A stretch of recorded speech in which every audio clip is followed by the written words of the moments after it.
Very much. I think you probably noticed the cabinet room is getting more and more beautiful. You can see the flags behind us of the different forces and the American flag and various others. It's, I think, quite spectacular. It's never looked this good, and hopefully we're going to do work that's never been as good. So I think that's basically what's happened in our first year. We've had an amazing year, and this will be our first cabinet after the year, so we're starting our second year. Tremendous progress has been made. I want to thank my entire cabinet for 12 months of unprecedented achievements. We really have. I mean, it's unprecedented. The numbers we've had on the economy and growth, you see them, and that's despite a Democrat shutdown. Without the shutdown, we would have picked up about 1.5 points more than already high numbers, record-setting numbers. So this has been, I think, and a lot of people say it, the most successful year of any administration in American history. First year, there's never been a first year like this, including the fact that we put out, extinguished 8 wars, and another one we think is coming. Steve Witkoff's working very hard, and Jared and everybody else, and I think it's coming. It was just announced that the murder rate in our country is the biggest drop ever recorded. It's at the lowest level in 125 years. First in recorded history, it's the lowest in at least 125 years. It's a wonderful thing. And that crime is way down, and one of the reasons is we've taken a lot of bad people and gotten them out of our country. In some cases, they're so bad that we put them in prison because we don't want them to even take a chance of coming back in, even though our border is very secure, record-setting secure. We had 0 illegal aliens being admitted into our country for the last 8 months. That's hard for even me to believe, but the people that make up the lists are supposedly nonpartisan, but I would say they lean toward the Democrat side. And if they say that, I'm all for it. As you know, we've had a situation take place with respect to Venezuela. I want to just thank General Kane and his staff. Well, the job that they've done is incredible. Nobody's ever seen anything like it. And once it did take place, I want to thank the leadership of Venezuela. We're getting along really well with them. The relationships have been very strong, very good. And they have informed me that they feel there's very good security, very strong security. We're working with the various people involved, including Chris and Doug and everybody on the oil. We have the major oil companies going to Venezuela now, scouting it out and picking their locations, and they'll be bringing back tremendous wealth for Venezuela and for the United States, and the oil companies will do fine too. Venezuela will actually make for themselves more money than they've ever made before, and that's a good thing. And the people of Venezuela were literally in the streets waving American flags. They were so happy. And the people in our country, like in the Doral section of Miami, which is considered Little Venezuela, they're thrilled. And I just spoke to the president of Venezuela, informed her that we're going to be opening up all commercial airspace over Venezuela. American citizens will be very shortly able to go to Venezuela, and they'll be safe there. They'll be safe. It's under very strong control. And the people of formerly of Venezuela, some want to go back and some want to go back to visit, and they're going to be able to do that. So I've instructed Sean Duffy and everybody else concerned, including the military, that if you would, by the end of today, I'd like you to have the airspace over Venezuela. Planes can go to Venezuela opened up. Okay? Yes. Thank you very much. And I want to thank all of the people in Venezuela for what they went through, and I want to thank the leadership for really they're doing a good job. And just as I promised, we've defeated the Biden inflation nightmare and achieved explosive new economic growth. The Atlanta Fed is predicting an astounding 5.4% GDP growth in the fourth quarter, and that's despite the fact that we had a Democrat shutdown. We would have had that number would have been 7%, which is a number nobody's ever heard of. And we've been given great national security because of tariffs, and we've also been given unprecedented income because of tariffs. Part of the income that we gave, $12 billion, we gave to the farmers of our country, so that yesterday I was up in Iowa, and they were very happy, Madam Secretary. Yes, sir. They were very, very happy. They were great. Cool. So the GDP growth in the fourth quarter was great. And it's going to be, I think we're going to have an amazing and incredible year. Hopefully we won't have a shutdown. We're working on that right now. I think we're getting close. The Democrats, I don't believe, want to see it either. So we'll work in a very bipartisan way. I believe not to have a shutdown. We don't want a shutdown. And just yesterday, the S&P 500 hit 7,000 for the first time ever. There's never been any time at which it's done like that. And the other stocks also, I think it was 52 times for the Dow, had hit a record high. But the 7,000 was not a number that was even thinkable if you go back a year ago. So S&P hit 7,000 for the first time ever. The stock market has set, it's actually 52, 53 all-time record highs since the election, adding $9 trillion in value to savings, retirement accounts, and 401ks. And I mean, everybody benefits, but we have record stock markets. Companies have never done well. And most importantly, if you think about it, after 4 years in which Biden got much less than $1 trillion of investment into our country, actually it was taken over 11 months, even though we're 12 months. In 11 months, we've taken in more than $18 trillion. So they did less than $1 trillion, Scott, in a period of 4 years, and we've done $18 trillion in less than 1 year. So there's never been anything like that. No other country has done those numbers, by the way, in history. 10 years ago, one country did $3 trillion. No other. We did $18 trillion. Is being invested now. Thousands of businesses, plants, equipment all over the country are being built right now. And they're going to be opening pretty soon. And when they open, you'll see numbers like nobody's ever seen before. The economy is doing amazingly well. I wish the press would report it, but people are finding out. They're seeing it. It's coming. It's becoming pretty evident. It's hard to hide. Biden inflation, which is really stagflation, cost the typical family $34,000.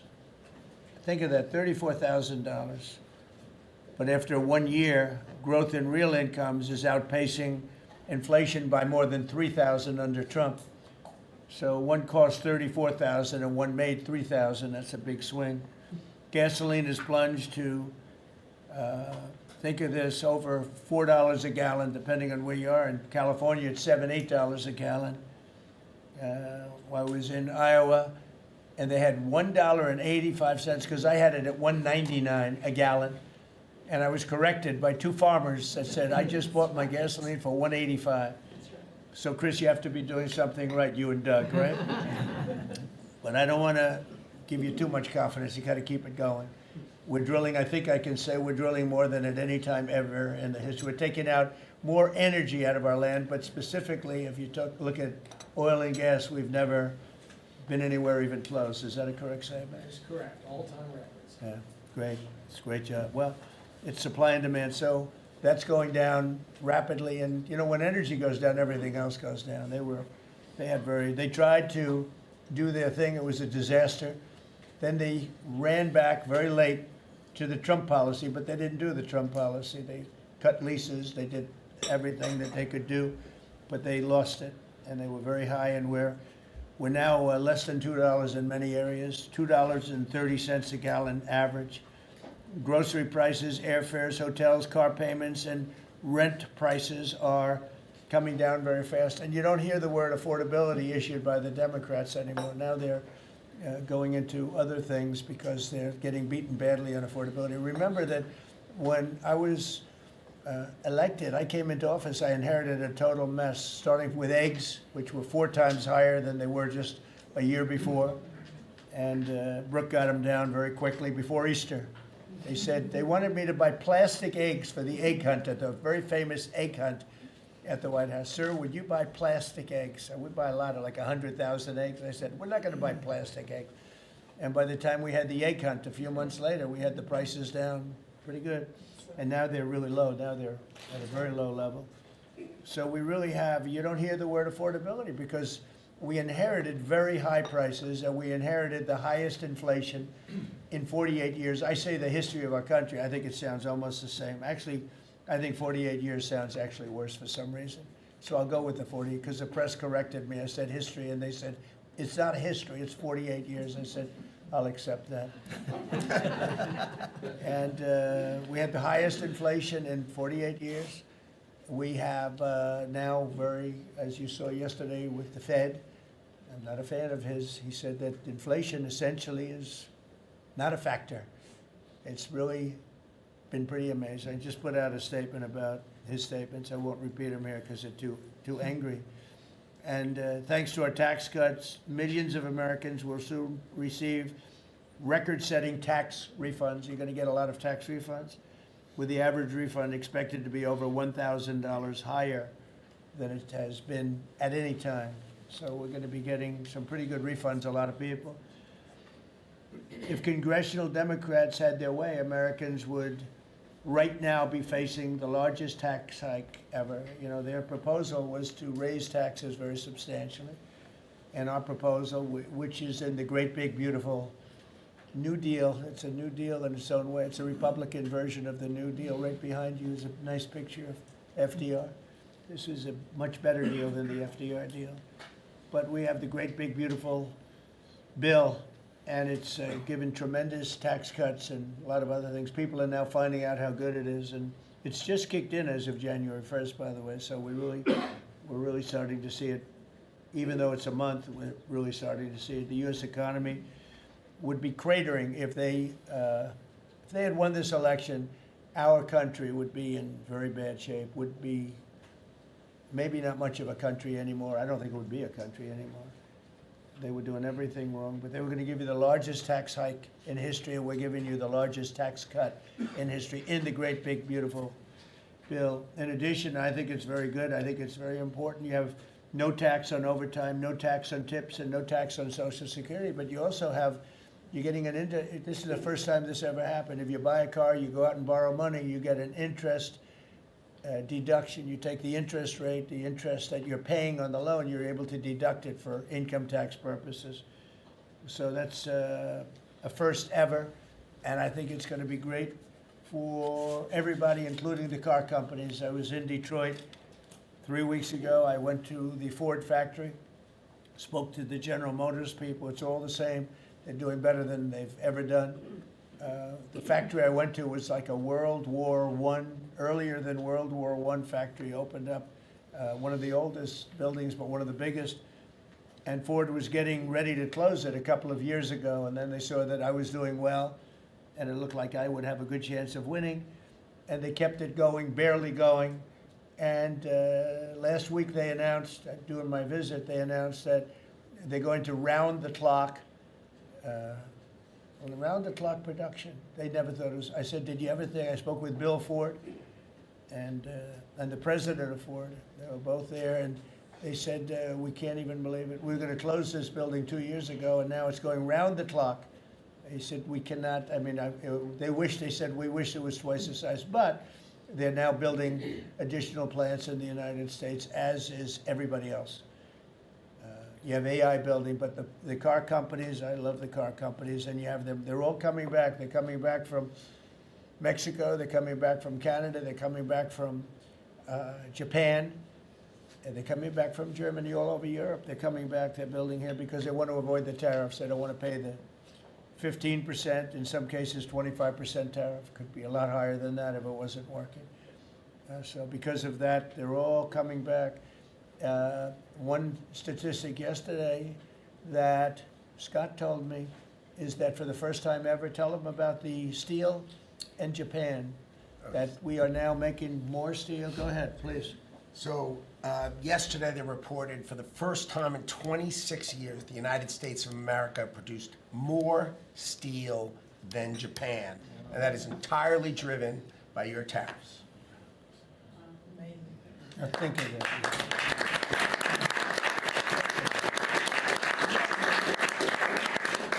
He obviously said that much better than I did, because I got no applause, and I'm giving you home run after home run. He says one thing and everybody else.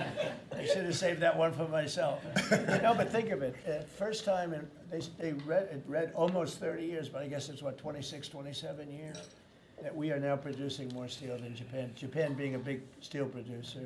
Japan and other countries really took our steel production away from us. Now, if you think of this, 3, 4 years ago, the steel companies were all closing up. We worked a fantastic deal with U.S. Steel. We saved U.S. Steel. And now it's all coming about, but and that's just the beginning. There are a lot of steel plants right now being built. So that's an amazing number. Nobody would have believed that. If you would have said that 3, 4, 5 years ago, people would have said, yeah, it's not a true fact, but so it has to be true, because otherwise you question me on everything. I have to be extremely accurate. I don't exaggerate it. I don't want to exaggerate, because you will call me. You don't call other people, but you would call me under my most favored nation spot, which I think is the most important thing, Bobby, of all what we've done, because we're bringing drug prices down by 80, 90%, depending on the way. You could say 5, 6, 7, 800%. Depends on the way you want to calculate it, right? But let's go the old-fashioned way. But drug prices for prescription drugs will be down 80, 90%, 75%, 68%.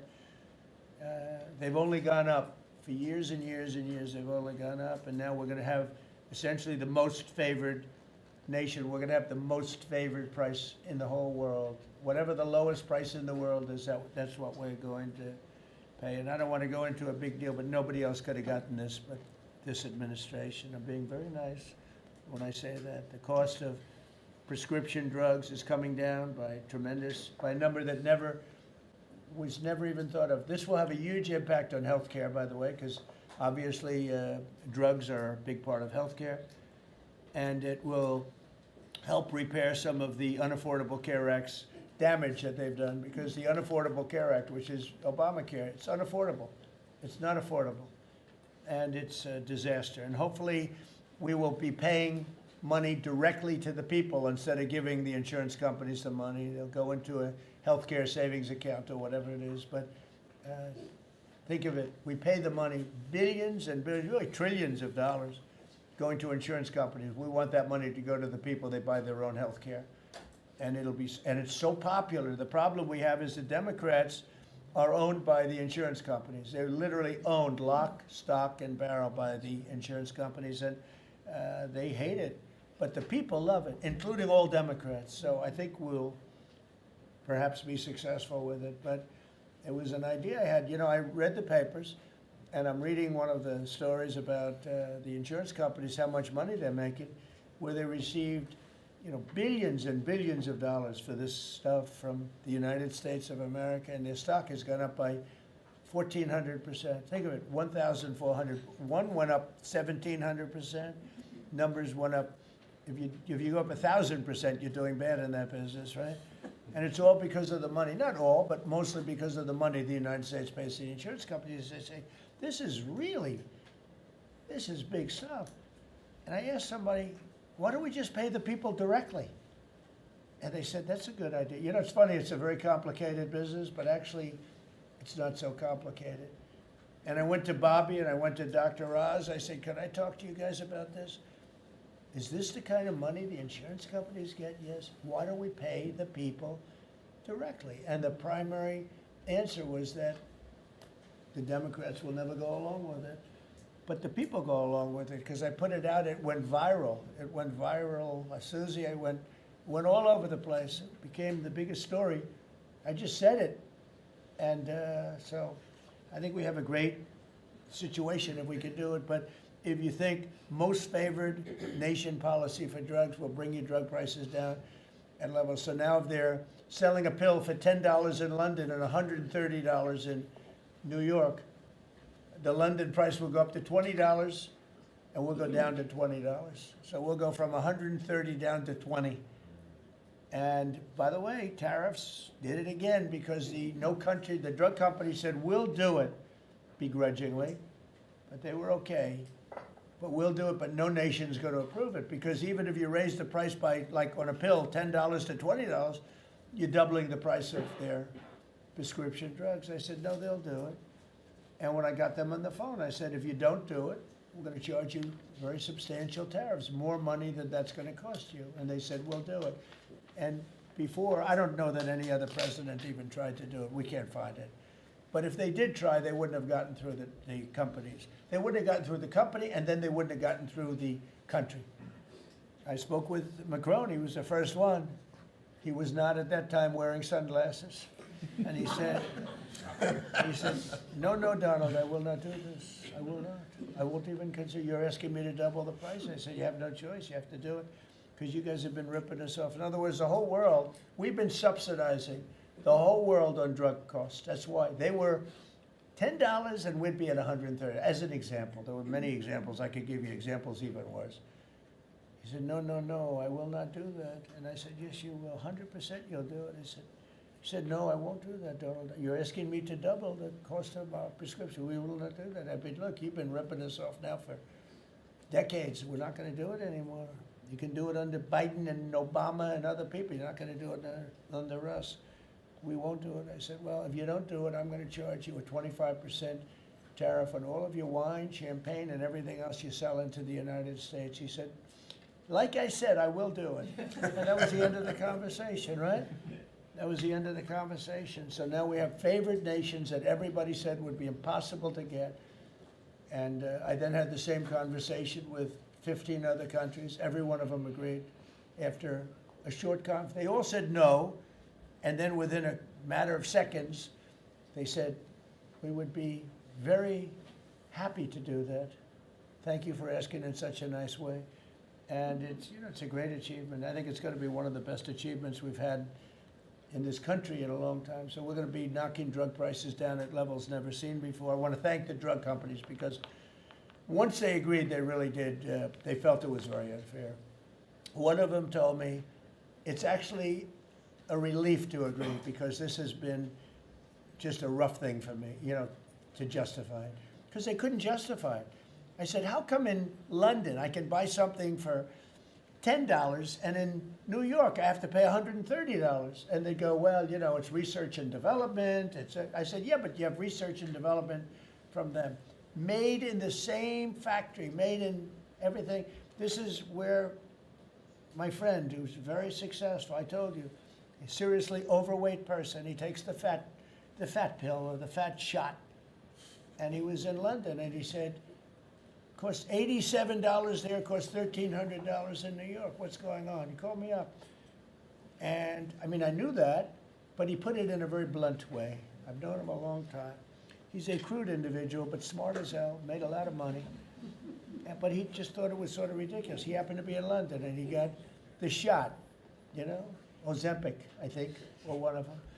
And I told him it wasn't working. For him, it didn't work. But he brought up a good point. It didn't work.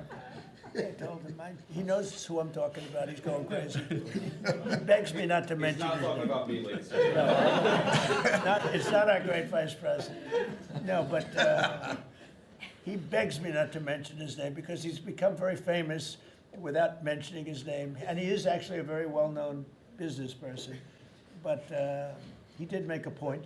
But I knew the point very well. We were always paying far more than any other nation. We were subsidizing the world. Right now, there's no more of that. So we're going to be bringing the drug prices down at numbers never seen before. It's going to have a huge impact, positive impact on healthcare.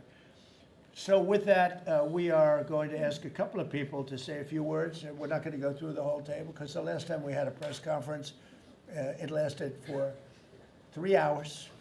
And some people said he closed his eyes. Look, it got pretty boring. In all fairness, I love these people. But there's a lot of people.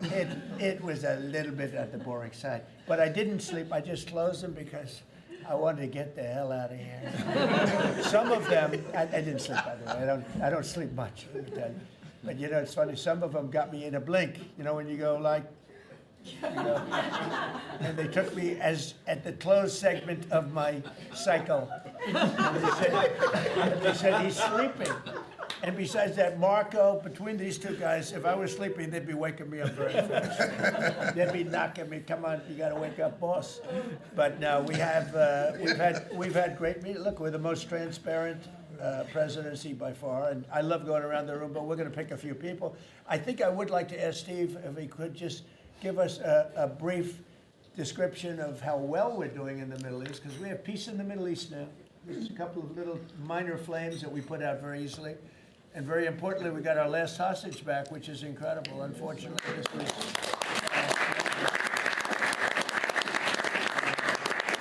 was something that nobody said could be done. And I will tell you, Hamas was a big factor in getting all of the hostages back. We were not happy with them, and they had to bring them back. And they found the dead hostages, the bodies of hostages. And those parents wanted their sons back, I think in all cases sons. But they wanted their sons and their family. They wanted their sons back as much as the people that had living hostages that we got them back to. So we got the 20, but remember, we got hundreds back previous to that. But I always said getting those last 20 back is going to be very tough. And we got them back, and we got all of the bodies back also, which to those parents was just as important as getting back the son that was living. Steve, could you give us a little description, please? Well, your policy of peace through strength, that's what delivered them home. Without that pressure, it never happens. We are in the second phase now. We've stood up for the first time, Mr. President, on your behalf, a technocratic, all Arab government. We've got the terrorists out of there, and they're going to demilitarize. They will, because they have no choice. So we expect that. Pardon me? And now we want to get Hamas no guns, right? Right, they're going to give it up. They're going to give up the AK-47s. A lot of people said they'll never disarm. Looks like they're going to disarm. And they did help us with those bodies, getting them back. Look, And that you know. family is so grateful to you. They called, I Yeah. spoke to them, Jared spoke to them. You know, it's an amazing story. He broke his shoulder, but he went out there because he didn't want his friends to fight alone. He would be alive today but for that. He had no reason to go out with a broken shoulder, and he went out and fought them courageously And died. and died. That's right. It's a great story, and the parents are great. They were the only ones who didn't, they came back pretty rapidly, actually, considering. And we had got some back initially with the initial group. After that, we had to get a lot. That's a tough job. That's a nasty job, too. Who would want that one? That's a nasty job. And between Israel and Hamas working together, if you can believe it, they got them back. And we got the last one back yesterday, and the parents are so happy. It's amazing, actually, how. We sent a message to the parents on your behalf, as you suggested, and they were so grateful. Yeah. I have a guess note for grateful you. to me is a much better word, because it's hard to be happy, but they were actually. I mean, they couldn't believe that they had their baby boy. The mother said, my baby boy back. It's a very terrible thing. Steve, Russia, Ukraine, we've making a lot of progress. Could you explain that? The Ukrainians actually said that we've made more progress since Geneva than they've seen in the last 4 years of that conflict. So we had 5 Russian generals last Sunday in Abu Dhabi with Jared and Dan Driscoll, and we think we made a lot of progress. The talks will continue in about a week, but lots of good things happening between the counterparties discussing the land deal. And together. we have a security protocol agreement that's largely finished, a prosperity agreement that's largely finished. And I think the people of Ukraine are now hopeful and expectant that we're going to deliver a peace deal sometime soon. And because of the cold, extreme cold, they have the same that we do. I personally asked President Putin not to fire on Kiev and the cities and towns for a week during this. It's extraordinary. It's not just like cold, it's extraordinary cold, record-setting cold. Over there too, they're having the same. It's a big pile of bad weather, the worst. But it was really. They said they've never experienced cold like that. And I personally asked President Putin not to fire into Kiev and the various towns for a week and he agreed to do that. And I have to tell you, it was very nice. A lot of people said, don't waste the call, you're not going to get that. And he did it, and we're very happy that they did it. That's correct. Because on top of everything else, that's not what they need, is missiles coming into their towns and cities. So I just thought I should say it.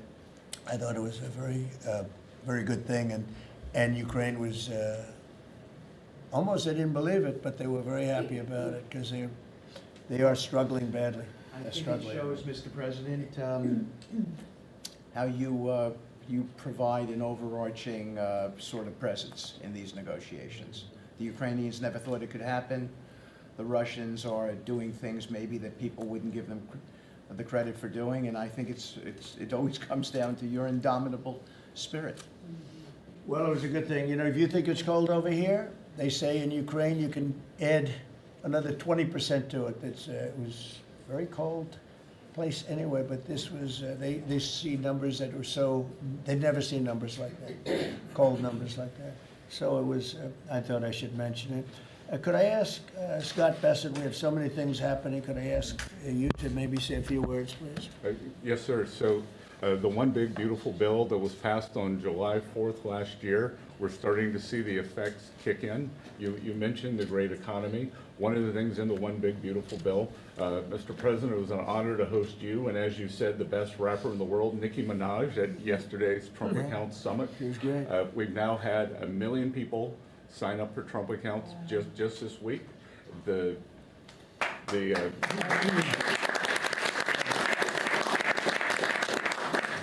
think there'll be 25 million families who are eligible. The segment that you and she did has 1 billion hits. 1 billion hits on the internet. So we're telling everyone, go fill out form 4547, trumpaccount.gov. So thanks to you, the Trump accounts, the next generation's America will benefit from today's record-breaking economy, record-breaking markets. Sir, when we came in, the Biden administration had destroyed the American people with the 3 I's: immigration, inflation, and interest rates. Immigration, check, you close the border. The inflation, as we've heard, back down to target. Prices are coming down. And interest rates, we hope there's more on the way. We've got gains in wages, low prices, and I think 2026 is going to be the year for the Trump boom. It's going to be a supply side boom. I enjoyed the trip out to Iowa. In the diner, the staff there was thanking you for the no tax on tips, and they're expecting big refunds. From that, we saw the CEO of John Deere, who said, thanks to your tariffs, new plants in Indiana and North Carolina. Two massive plants being built by John Deere. And he's the chairman and CEO, wonderful guy. And I said he was at the event we had in Iowa, which is appropriate, John Deere, Iowa. But I said to him, so what are you doing? He said, we just announced 2 massive plants. In fact, they're going to have 1 plant for excavators. And he said, there hasn't been an excavator built in this country in 50 years or something. He said, they're taking it out of Japan and they're moving it into the United States. 2 very big plants. And I said, so why are you doing it? He said, because of you and because of tariffs. I said, if we didn't have tariffs, would you be doing it? He said, absolutely not. So it's very important, and I hope we're going to be successful with the Supreme Court case, because we're waiting, and we're taking in hundreds of billions of dollars, and we don't want to give it back, number one. And number two, and you know, the people that are fighting us on that case, by the way, are China-centric. These are people that are for China, but they're also outside of the United States. These are countries that have ripped us off for years and years, charging us tariffs. And now we're doing an amazing job, and we're getting it back. We're getting it all back and then some. And they're the ones that are leading that lawsuit that we have in front of the United States Supreme Court. So it's a very important lawsuit for our country. And hopefully it's going to work out. We're waiting a long time, but hopefully it's going to work out. We've taken in hundreds of billions, even trillions of dollars, and certainly we've taken in trillions of dollars of, you know, a big part of that $18 trillion that's coming in is because of tariffs. They're coming in, they're building because they don't want to pay the tariff, and The tariffs are very, steep. They could be much steeper. You probably saw I put out a truth today, and the tariffs could be much steeper. We've been actually very nice about it. But even being nice about it, we've taken in hundreds of billions of dollars, and honestly, they've given us tremendous national security. The power that we have because of that. They have given us tremendous strength and national security. Go ahead, Scott. Yes, sir, and the IEPA power you used on the tariffs, as you said, we're bringing in tens of trillions of investments. The tens of trillions of investments turns into factories construction, Right. which turns into factory jobs, which turns into consumer spending. You've right-sized the government, so government employment is down, private sector is up. Growth was a stunning 4.7, 4.8% in the past 2 quarters, biggest back-to-back gains in a decade. And we are doing that with government finances improving. So that will bring down the borrowing costs, the calendar year budget for 2024, 7% deficit to GDP, highest when we weren't at war, not in a recession, all the way down to 5.4% and getting better. Biggest decline since 2014. Generational gains in productivity, soaring productivity. We're going to lift workers' pay, record high prices, record high profits, and stock prices are soaring. You got a manufacturing renaissance, and all the key inflation metrics are trending lower. Over the past 3 months, the consumer price index is just 2.1, and core prices are even lower at 1.6. And I think that could trend below 1, given energy, as you talked about, the pharmaceutical discounts, and rents. So we're expecting a great year in 2026, Mr. President. And we're going to be announcing next week, I think sometime, Scott and Howard and everybody, we're going to be announcing the head of the Fed, who that will be. And it'll be a person that will, I think, do a good job. We're paying far too much interest in the Fed. The Fed rate's too high, unacceptably high. We should have the lowest, and I think you read my statement today. I put out a statement before the meeting, but we should have the lowest interest rate anywhere in the world, because a lot of these countries are successful only because of us, because we allow them to have surpluses. And without surpluses, some of the countries that you most respect financially, that you say, oh, this one, that one, this one, that one, they're successful because we allow them to have surpluses. And we could easily stop that with the powers that we have, but we don't. We took some of it, but we took really just a small portion of it compared to what we could take if we wanted to. We should have the lowest interest rate anywhere in the world. They should be 2 points and even 3 points lower. And if it was, each point is the equivalent of, I would say, $500 billion. So if you got 2 points low, you have $1 trillion in saving, and it's almost, if you call it just a paper expense. You can do it with a pencil. It's not cutting. It's not saying we have to get rid of jobs, or it's just like literally so easy to do. But we have a guy that doesn't want to do it because he's, I think he's politically biased. I really do. I believe he's politically biased because most smart people say it's not even a question. But despite that, we were able to bust through. It's like busting through a wall. We were able to bust through a wall, and we have the kind of numbers that Scott and Howard with the steel and other things talk about. What would you say, Howard, in terms of how we're doing, generally speaking? Great businessman, very successful guy. He's doing a really good job. What would you say? Well, no one, before you walked in the door, no one thought our economy could grow 2%. Fourth quarter, with the shutdown, 5.5%. And that means the first quarter, you could see the United States of America, with its $30 trillion economy, grow in the 6% range. And no one thought that was possible. That's how you get jobs. That's how you get money down. That's how you fix the deficit. You are fixing everything with your policies. You have changed America and created the golden age. Thank you. And with the help of the Fed, because we really, we want help, not hindrance. Why would the Fed hinder? But with the help of the Fed, with the right choice, if we make the right choice, a lot of times you make a choice, you think it's good, and it turns out to be not good. But with the help of the Fed, we could hit numbers that have never been hit before. We could hit 8, 9, 10. There's no reason why not. And, I talk about, if you go back 20 years, 25 years, I'm old enough to remember, when we had good news, when you announced good news, the stock market went up. You announce anything good, the stock market went up. You announce bad, the stock market went, and that's the way it should be. But now it's, over the last 15 or so years, if you announce good news, that means they're gonna raise interest rates because they wanna kill it. So you can never really be that successful because you announce all record numbers, great, great, great, because they're afraid of inflation. But growth doesn't have to have any impact on inflation. It can make inflation go down in many cases. So, and you've seen that with us. I mean, we're growing at a much faster rate than anybody thought was possible. We have very controllable inflation. With Biden, we were getting killed, and we had the worst inflation in 48 years in history, in the history of our country. And that's with going down. So growth is a great thing. It doesn't mean inflation. And I want to go back to a system where when we announce good news, they say, that's great, we can lower interest rates instead of raise interest rates. And by the way, if inflation comes, we'll take care of it when it comes. But you know, they're trying to guess it, and they're trying to get it 10 years before in advance. And you know, we want to make this country greater than ever before, and I think we're doing that. But we want to make it that when we announce great news, everything goes up. If we announce bad news, that happens too. We bring it down, and we control, and we do what we have to do. But we can have numbers in the upside like nobody's ever seen before. I want to ask Bobby to say a few words, if he would, about some of the incredible things that we've been doing in your department with Oz and everybody else.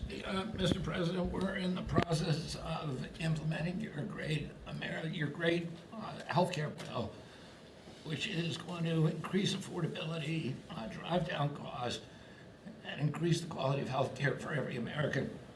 You mentioned MFN, Most Favored Nation. We now have agreements with 16 of the 17 drug companies. And you asked us to do something, you know, Clinton had promised to do this, Biden had promised to do this, Obama, Bush had all promised to do it, none of them succeeded. It was regarded as impossible, and you made it 10 times harder. As you said, not only do I want MFN, but I want them to all reshore their production to this country. And they don't have any money to do it because we've taken it all from them. And I want to make sure we continue to lead the world in innovation. We succeeded in all of those goals, and the proof that we did that is after we signed those agreements, the stock prices for those companies went up $1.3 trillion. Amazing. And they are reshoring. Eli Lilly is building 6 new plants, including an API plant. So the next time that we have a pandemic in this country, we're not going to be stuck buying API from China, who cuts us off.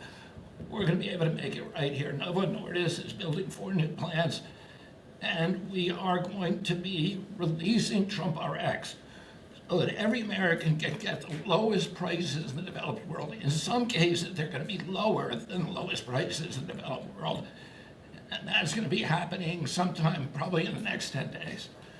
So we're doing rural health care. We sent out $10 billion last week. The states have that money. They're going to be giving it to rural hospitals sometimes in the next 2 weeks. And we're going to revolutionize rural health care in this country. You are raising the influx of federal dollars to rural health care by 30% over the next 5 years. So 30% every year, more dollars, federal dollars, are going to be flowing to them. It's going to allow them to rebuild their decaying infrastructure, to retain providers, and also to revolutionize the use of AI and other technologies, which is going to dramatically lower the prices for rural Americans and raise the quality of their health care. Brooke and I released the dietary guidelines, which have been received incredible acclamation from both sides of the aisle.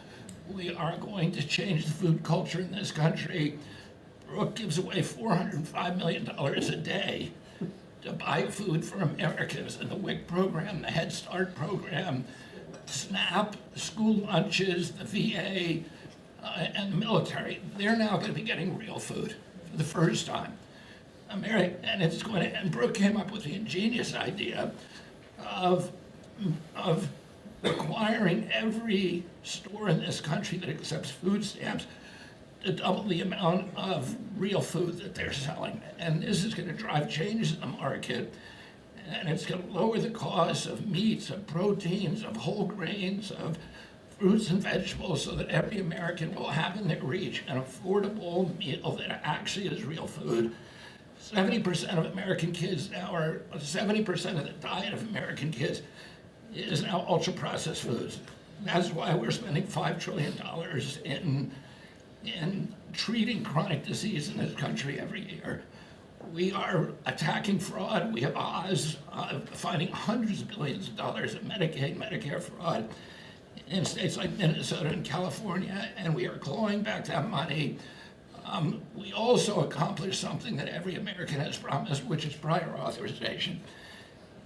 Now we have 80% of the insurance industry that has agreed to eliminate prior authorization in almost all of their procedures. So that this is going to dramatically change the experience of every American with the healthcare system. When you go to your doctor at your point of care, before you leave that office, you will know whether the insurance company is going to pay for the procedure or not. And that is going to, as I said, change the experience. We're also doing price transparency, which you asked during the first term. It never got implemented because the Biden administration never enforced it. We brought more enforcement actions against hospitals than in this 1 year, and the Biden administration brought in 4 years, and we're doing a crackdown so that every American, when you go to a restaurant, you look at the prices before you buy the meal. You ought to be able to do that when you go to a hospital, and by the time that we leave office, every American is going to have that guarantee. We're doing a lot of other stuff, but we were told to keep it short. You are. And the autism that's moving along really is trying to figure that out. We've commissioned now dozens of studies, maybe over 100, and we are going to get those done for you. Good. That's so important. Also, Eli Lilly, Merck, Pfizer, every drug company, they're spending trillions of dollars right now, as we speak, building plants in the United States because they want to be able to save a lot of money on tariffs. It'll be hundreds of percent, 100%, 200%, 300% in 2 or 3 years from now. So I said, you better have your plant built because in 2 years from now, before I leave office, it'll be a sad day. Very sad day for me. But before I leave, every one of these plants better be built because you're going to be paying 300% tariffs. And they're all building their little hearts out. I spoke with the head of Eli Lilly, who's a fantastic guy, a star, actually. He's a star, very smart. And he told me he's building 6 plants in the United States, big ones, and locations that I know very well, but all over the country. Merck is building, and Pfizer's building, and every one of them's building, and foreign companies are building. So it's an amazing thing that's happening, and you're doing a fantastic job. I read an article today where they think Bobby is going to be really great for the Republican Party in the midterms. So I have to be very careful that Bobby likes us. But we're letting you do your job, right? Thank you, Mr. President. Thank you, man. You're doing a great job. You and Oz and the whole group, they're doing a... I'll add this, and Marty McCary has done an incredible job at FDA. That's true. Last month, we approved more gene and cell therapies than any time in history. And we're making this a safe and productive and encouraging ecosystem for biotech so that China does not steal that industry from us. Fantastic. I'm going to ask Scott Turner to speak really quickly about housing because, in my opinion, I have very strong opinions on housing. That's what I did for a long time. I did good with it. But, you know, we got to get interest rates down even lower. They are now pretty low, but we got to get them lower. And I'm a big factor, to me, the biggest factor is interest rates for housing. Only in that, you know, you have a lot of people that have become wealthy in the last year because their house value has gone up. And, you know, when you get the housing, when you make it too easy and too cheap to buy houses, those values come down. I don't want those values to come down. We have millions of people that own houses, and for the first time in their life, they're wealthy because their house is worth $500,000 or $600,000 or more or less, but more money than it's ever been worth before. I don't want to do anything to knock that down, and so I want to be very careful with this. You know, you make housing I can turn on housing immediately, but you make it too easy and you're gonna knock the value down of people that own houses. I wanna, for those people, those millions of people that own houses, we're gonna drive those values up. But we're also gonna try making it easier for people to buy. The best thing that can happen for both groups of people is lower interest rates, and those interest rates are coming down. And with a proper, intelligent person at the Fed, that person will be able to work with us to get interest rates down. That covers all of the sins. It covers everything. Lower interest rates keeps the values up for the people that have housing and lets other people buy housing. And Scott, if you could just expand quickly on that. Yes, sir. You did allude to when we first came in, sir, you know, our fiscal house in America was a mess. But because of your economic policies, the economy is thriving. And I do have some good news to share. As you said, you know, good news. I hope this will make the interest rates continue to go down. But because of your policies, sir, home sales in December, they rose sharply to their strongest pace in 3 years.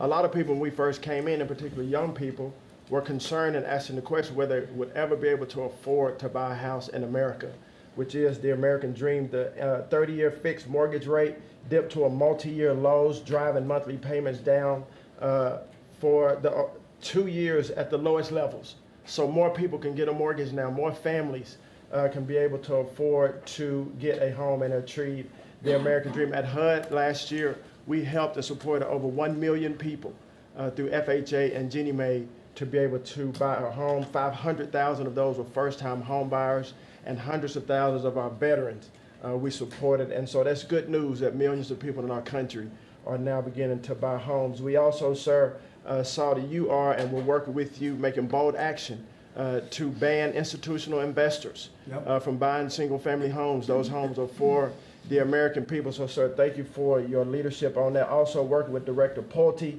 over at FHFA to buy $200 billion worth of mortgage-backed securities, driving down even more the cost to get a home. And so we're grateful for those actions. Also, the One Big Beautiful Bill has been tremendous, making the low-income tax credit increase, working with Secretary Bessent at Treasury to produce more projects and more homes in America. And the One Big Beautiful Bill also made our beloved opportunity zones permanent.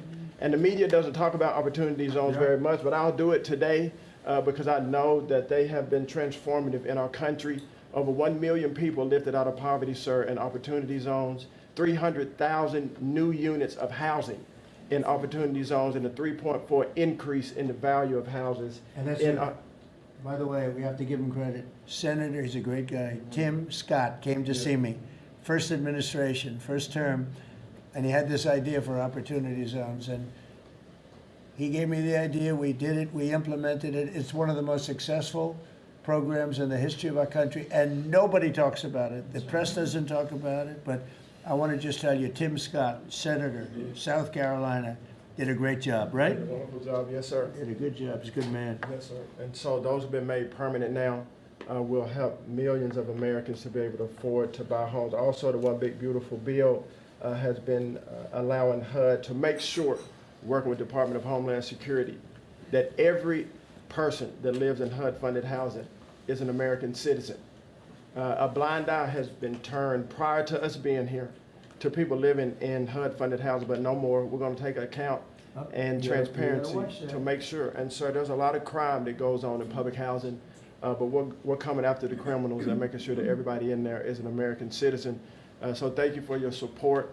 We are now have taken possession of our new building in Alexandria, and we're going to save the American taxpayers hundreds of millions of dollars. So, sir, thank you for your support and your Good leadership. job. Thank you, Scott. Great job. Appreciate it. One of the things Scott said, though, is, again, existing housing, people that own their homes, we're going to keep them wealthy. We're going to keep those prices up.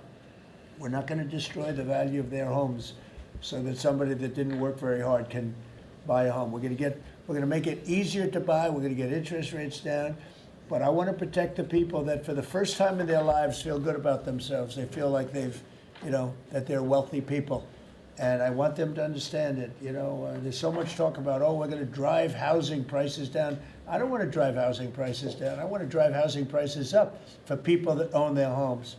And they can be assured that's what's going to happen. Chris, could you say a few words about energy, please? You bet, Mr. President. I can say with confidence that your energy dominance agenda is firing on all cylinders. United States oil production today is greater than Saudi Arabia and Russia combined, the number 2 and number 3 producers. Our natural gas production today is greater than Russia, China, and Iran combined, the 2nd, 3rd, and 4th largest natural gas producers. Huge production in the United States. Secretary Burgum at the Interior Department has taken in more money on oil and gas lease sales in the first year of this administration than the entire 4 years of the Biden administration. And beyond oil and gas, 6 new coal leases under this first year of this administration from the Interior Department, and coal production is growing again in the United States after years of decline. And this beautiful clean coal was the MVP of the huge cold snap we're in right now. I can say with some confidence, hundreds of American lives have been saved because of your leaning in and stopping the killing of coal and revitalizing coal. Coal, over the last few days, where we're at peak demand in electricity, has delivered 20 times more electricity than solar and batteries. Think about that, 20 times more. That's Industry- because coal doesn't mind very cold weather. Right? You're not allowed to say the word coal without proceeding by saying clean, beautiful coal. Clean, beautiful coal. It's not affected by bad weather. Rain, snow, sleet, freezing cold.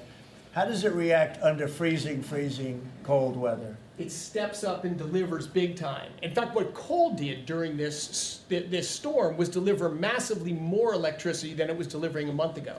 Because we needed far more electricity. Who can step up? The windmills, by the way, are all frozen, you know, they don't turn. The windmills aren't turning, the windmills that these fools paid for. The fool is this country, because the people that have the windmills get massive subsidy, and they make a fortune on windmills that don't even work, and they don't produce anywhere near what they should be. And it's the worst, most expensive form of energy there is. And by the way, Europe is destroying itself with the stupid windmills they're putting all over their beautiful areas of most magnificent landscapes in the world, and they're just destroying.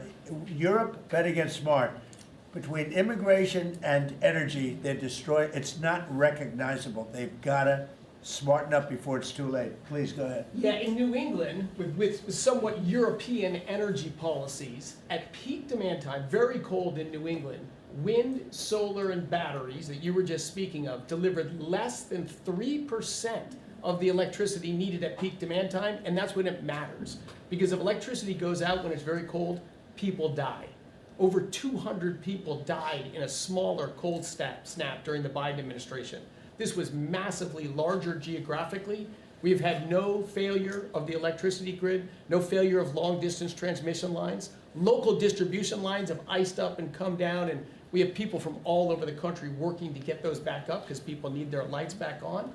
But your energy policies delivered just a dramatically different outcome for the American people. If we'd continued the Biden-era policies for one more year, continued to shut down coal plants, continued these crazy climate restrictions that wouldn't even let power plants run at maximum demand time, we hadn't liberated all the backup generators that are sitting there. We gave up an emergency approval, So a lot of run those everything plants we that were need. going to close, coal plants that were modern and good and threw off very little problem, and that were really powerful. You know, by the way, China does most of everything they're doing with coal. Not that we want to copy anybody, but you know, they make the windmills, but they don't have a lot of wind farms. Somebody ought to look at that. How many wind farms do they have? Very few. They make them, they sell them, they make a fortune, but they don't use them. So the coal, I understand they're using it also as a great backup. So you build a plant, but they have it as a backup in case of tragedy, in case of really bad weather, et cetera, et cetera. They actually store coal on the site of other plants so that if they need emergency energy, the coal is always going to be there, whereas other things aren't. Is that correct? Exactly. Coal Pretty just good. stepped up here to 25% of our electricity during this high demand time. Natural gas, coal, and nuclear. They are what run the American electricity grid. The others are ornaments and often expensive And you ornaments. stopped plants that drive from up being prices. demolished, right? 17 gigawatts of coal generation plants were slated to close last year that were stopped from being closure by this And if administration. they were closed, we would be really tight on energy. We would have had significant blackouts at these peak cold times, and extrapolating from the last storm during the Biden administration, I think at least hundreds of deaths. Because in the South, a lot of heating is done with electricity generation. If those grids go down, people die. So these, and when going back to the Working Families Tax Cut Act, or the One Big Beautiful Bill, that got rid of $500 billion of subsidies, energy subsidies, that do nothing but make energy more expensive and less reliable. And under this administration, we've spent massively less on energy, and we've delivered massively more on energy. And when you have more energy of lower prices. It's a fantastic job. You and Doug. Doug said, you got to get this guy Doug. You got to get this guy Chris Wright and get him as soon as you can. I said, but I want you to run energy. He said, well, I'm good at it, but he's better, right? Didn't you tell me that? So I gave him the land, I gave you the energy, right? And it's a great combination. I mean, they literally have, I said, maybe we'll merge it in some way. They said, we don't have to. We get along. They work together, right, with the land.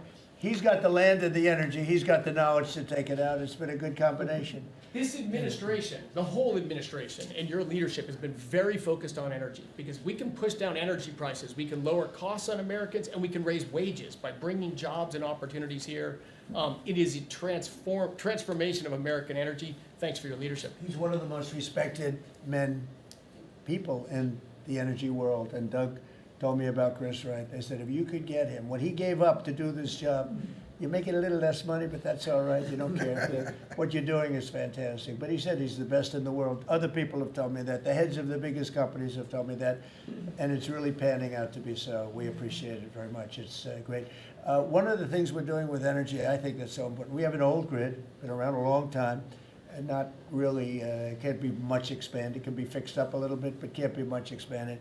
And we have some plants that are so big that the grid would never be able to hold it. We're allowing them to build a electric producing plant, mostly electric, but they can use nuclear to do it, they can use oil and gas, they can use coal, they can use whatever they want. I think many are choosing oil and gas because it's there, it's tried, it's true, it's plentiful, it's inexpensive. Some are going nuclear, some are going both. Many are going all three. But the plants, you read, well, how do we ever fire those plants? Because to do this, we need 2 times the electricity we produce in 1 year for the entire country, which is almost hard to believe. These buildings are so big. They're going up now. So I did something that nobody thought was possible also. When they build their building, they build their own electric generating plants. And we are seeing some of the most incredible designs you've ever seen. So we don't need the grid. I read an article in the Wall Street Journal saying, oh, we're falling behind China. We're not actually. We're leading everybody because I'm letting them build. The government would never be able to do that. Now, China's a different kind. They build, they do things that you got to hand it to them. President Xi, they build vast amounts of energy. They don't have certain constraints that we have in this country, but we're more than topping them. We're leading China by a lot on AI, and it's primarily because I'm allowing them to build with their plant their own electricity. If they had to rely on the grid, they wouldn't have any power. You wouldn't have any power for anything. And they're building the electricity. And one of the reasons I'm able to do that is we have a very capable man in the room named Lee Zeldin. He may be in the room someplace. Is it his normal place? He's there. He's always there. The most reliable, solid guy. And he's done an amazing job. Could you just explain that? And also, because of the fact he's so good, California has a problem. The hardest permit to get when they lost 25,000 or so houses, which shouldn't have been lost, they should have allowed the water to come down from the Pacific Northwest, which was very plentiful. But they didn't do that. They lost 25,000 houses. Lee and his team gave them the most complicated permit within 20 days. Everybody, every single house that burned down got the federal approval. Unfortunately, it's well over a year. And the state and the city, that's Gavin Newsom, and the city, the mayor, who's grossly incompetent, by the way, they have been unable to give permits. There are like 3 houses being built out of thousands and thousands. They have no permits. So I read about a week ago that it's possible, because of what's happened, whether you declare national emergency or something. These people are they're dying to build their house. They want to do something that I could put somebody in charge from the federal government. Congratulations, Lee. And I'm putting Lee Zeldin in charge of getting them their permits, city, federal. You have the federal, you need the city and state. And I hear you have great powers over them if we want, and we're going to give you that power. We've already given you that power. So Lee Zeldin is going to work with the thousands of people that are dying to build their house. And I also recommend one other thing. Give them the house plus a 10% bonus. In other words, you get a bonus, you can build your house 10% larger. They've suffered so greatly, they've waited so long, and they should be given a bonus. So I think, and I've heard this has been done before, they get a 10% bonus. They can build a house that's a little bit larger than what they had before. And I'd like to have you take it over. Mr. President, your great Secretary of State was looking for another job. I was thinking about him, but he's pretty well booked. I watched him. He did a great job yesterday, but he's a little booked up. Let's go, Lee. Talk. No more ideas like that, Lee. When President Trump came into office, he immediately signed an executive order giving EPA 30 days to complete our Phase 1 hazardous material removal, so that the Army Corps can come in and complete their Phase 2 debris removal. So at first, the response was that was going to be impossible. Good luck trying to get it done maybe by the summer. But we figured it out because operating at Trump speed, the president was just sworn in. We had to get it done, and we got it done in less than 30 days. The Army Corps then came in and completed the debris removal. So the federal government, while the governor has tried to accuse this president of not focusing with a laser on putting all of the weight of the federal government to getting this done, it happened from the moment he was sworn into office. SBA came in.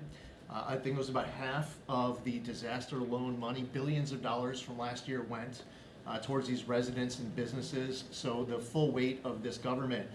But right after I was sworn in, which was actually a year ago today, my first trip was to East Palestine because the vice president never forgets his home state. The second trip was going to Los Angeles. There were people with contractors all over Palisades and Eaton ready to rebuild right then and there. You're talking about a year ago. And now the frustration, the passion that we all hear from all of these Los Angeles residents. And President Trump, he's made it clear to us that he's heard enough. And the message should be heard loud and clear to that local leadership. They should be motivated listening to this right now. And when this cabinet meeting is over, if it hasn't been done already, is that they need to go into the office where these permits are just laying around, flip over tables if you have to, fire people if you have to, and get all of these approvals done so that people can rebuild their lives. It's been a year, and this president has had enough. So whatever you can do, that's going to be very important. And it's so sad, those people, we were there a few days after the fire, you were there with me, we were walking down the streets. The people are devastated. The love that they had for that property was, everybody was going to rebuild, and they thought they could do it immediately. They should have, we gave it to them so quickly, but they can't get their permits. They still can't build. And they're losing spirit too. I mean, a lot of people are losing spirit. And the other thing I'd like to talk to you about and other people about that happen to be sitting around the table. They want to build a low-income housing project right in the middle of everything in Palisades. And I'm not going to allow it to happen, okay? I mean, maybe it's politically correct, maybe it's not. I'm not going to let these people destroy the value of their houses. I built a lot of low-income housing. I made a lot of money building low-income housing. I know more about it than anybody.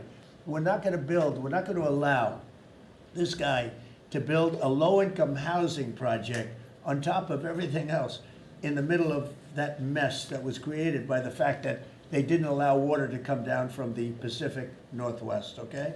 And I'd like you to have that stopped, and stopped immediately. No financing, that might be you, Scott, because they'll come to you for financing. It's never going to be approved. You would never, but Scott thought it was a horrible thing. So there's going to be no financing for low-income housing. Let the people build their houses, and as fast as you can, help them, help the mayor and help the governor get their permitting done, okay? Yes, sir. Okay, thank you very much. Kelly, I think you were just alluded to, Are you helping some of the people out there with loans? Yes, Mr. President, thanks to your leadership, you also helped put the fires out. Your executive order got water to the scene in your earliest days of your presidency. So you've been there from day one. We've been out there twice now. There have been no changes until your executive order this week that is allowing that permitting to happen quickly. We have 16,000 structures burned. We have put loans out on 12,000 of them for $3.2 billion. More than half of all the disaster money delivered in America went to that area. Now, because of the abject leadership, the failures of Gavin Newsom, they have not been able to rebuild. Because of your leadership, they're going to be able to rebuild. But that's not all you've done. And they'll take the credit for it, watch. It'll start, and they'll take the credit. Look at the great job we did. They would never, it wouldn't get built in 20 years. And it will be destroyed by building low-income housing next to luxury housing. History says that doesn't work too well. Go ahead. We're going to make sure that doesn't happen, Mr. President. Please. But under your leadership, you've ended at least 8 wars, okay? But probably the most important and underreported war that this president ended was Joe Biden and the Democrats' war on Main Street and hardworking families. We've seen it as I've gone across the country this month, 10 different states, and we saw it when we were together in Iowa. Hardworking families, farmers, small businesses expressing gratitude, lined up to thank you. I was out with our great vice president last week in Toledo, Ohio. They are thanking this administration for getting Main Street back. The Trump tax cuts, the tariffs, deregulation, it's all rocket fuel for hardworking families in Main Streets. And I see it whether it's talking about small business expensing, 100% accelerated for Made in America factories, the 20% pass-through, but it's also working families where they have expanded child tax credits, increased standard deductions, permanent low-income tax rates, health savings accounts, Trump accounts. This president is delivering for Main Street. It's the most underreported story in this country. And I see it in Main Street businesses. All-time small business confidence hit a record under this president last year after the Trump tax cuts. All-time small business formation now at 36 million small businesses and a record $100 billion out from SBA because a record number of people want to invest in this country and hire. And whether I've talked to manufacturers about tariffs, they know that this president is bringing manufacturing back, just like Prince Manufacturing in Macon, Georgia. 500 employees machining parts for our defense, our agriculture, our automotive, our aerospace industry. They're going to hire 500 more people this year because of tariffs, because of the Trump tax cuts, and because of SBA lending. And I see this state after state as I've gone across the country, talked to hundreds of business owners, walked dozens of factory floors. This is not being covered, but it's going on in America. The number one problem is they need skilled workers. And this is something I'm working on with Secretary Chavez-Reimer. I'm working across the administration to ensure that we empower our small businesses. 98% of our manufacturers meet the small business definition. So Ford has 5,000 small manufacturing suppliers. The $18 trillion you brought in is creating an economic boom like none we've ever seen before. We are going to have 7% GDP growth. GDP now is probably underestimating where it is in 4Q, but with interest rates going down, with regulation going down, these are all taxes on small businesses, and those are going away. And thanks to President Trump, your leadership, we are seeing Main Street boom. Hardworking families have $1,000 already in their pockets, and when they get their $1,000 refund tax, I hope they all remember that every Democrat voted against them getting their tax refunds, because this is what our administration is doing, is powering your incredible economic agenda forward on Main Street. Thank you very much. Great job. I do want to say that on my left, I have a man who's doing a fantastic job, and on my right also, by the way. But we're spending a tremendous amount of time and effort on building our military. We largely rebuilt the military during my first term, fortunately, and we're greatly enhancing it now. We're going to be doing something new. We're bringing back the battleship, and I thought, like you remember the battleships for the great Iowa and Alabama, Missouri, those unbelievable scenes that you see, Victory at Sea.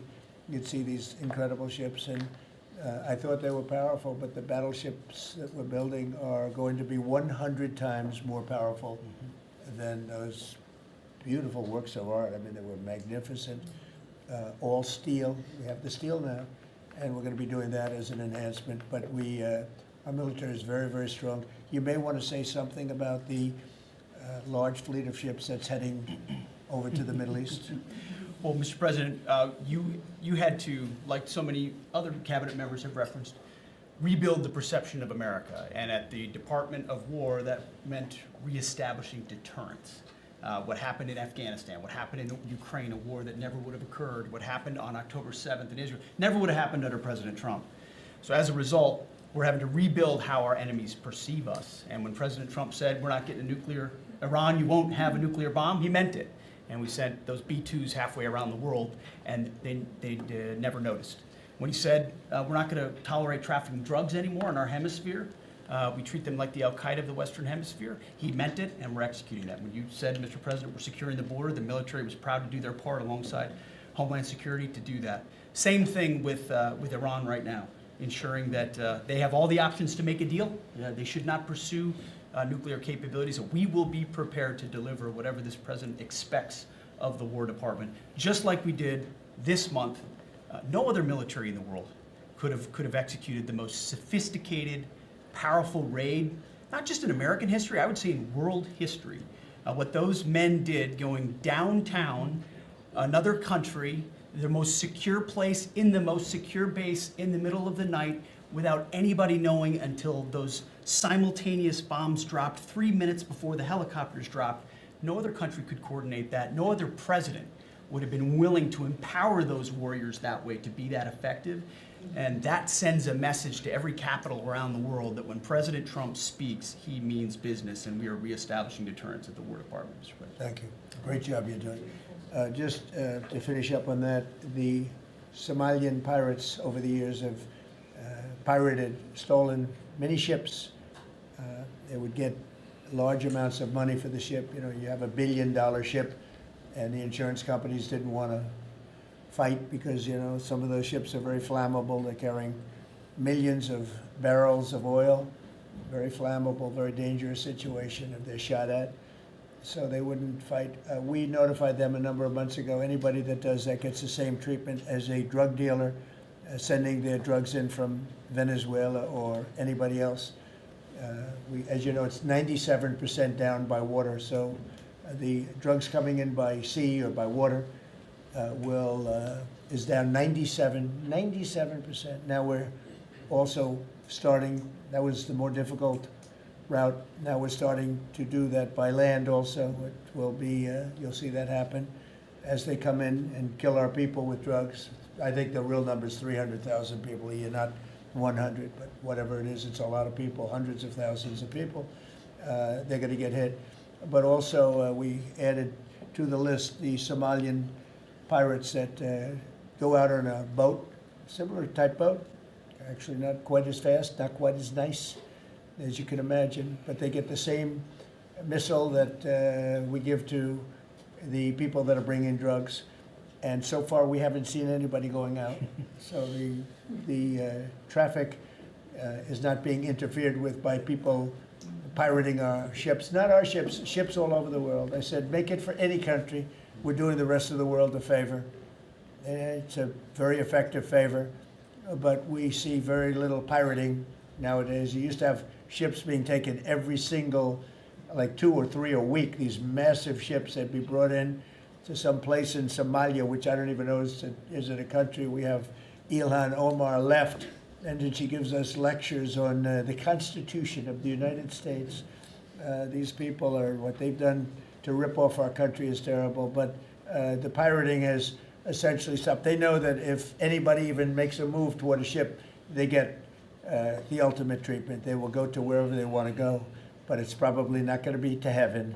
I can't imagine, but they get hit very hard, just like a drug dealer, just like the boats, the ships that are coming in. Every boat that comes in with drugs on it that we take out, we just saved 25,000 American lives. Each boat is the equivalent of saving 25,000 American, mostly American, but American lives. So I just wanted to let you know that, and Pete's been totally authorized to do that. And they know it's going to happen, and it seems that all of that brisk business that they had has been stopped in its right in its foot. So I just want to thank everybody for being here. My cabinet has been amazing. I like this much better than going around for 3 hours. We'll pick on other ones. Pam, you're doing great. We're all doing great. JD, if you'd like to say something, you can. Would you like to really quickly? He is, after all, the Vice President of the United States. It's okay, sir. I'm here for the free coffee. I just say it's an honor to serve with this group, and we're doing a lot of good for the American people. We're very proud of it. Yeah, we're very proud of the country. We're very proud of you. Thank you very much, everybody. Thank you. Thank you. Congratulations. Let's go.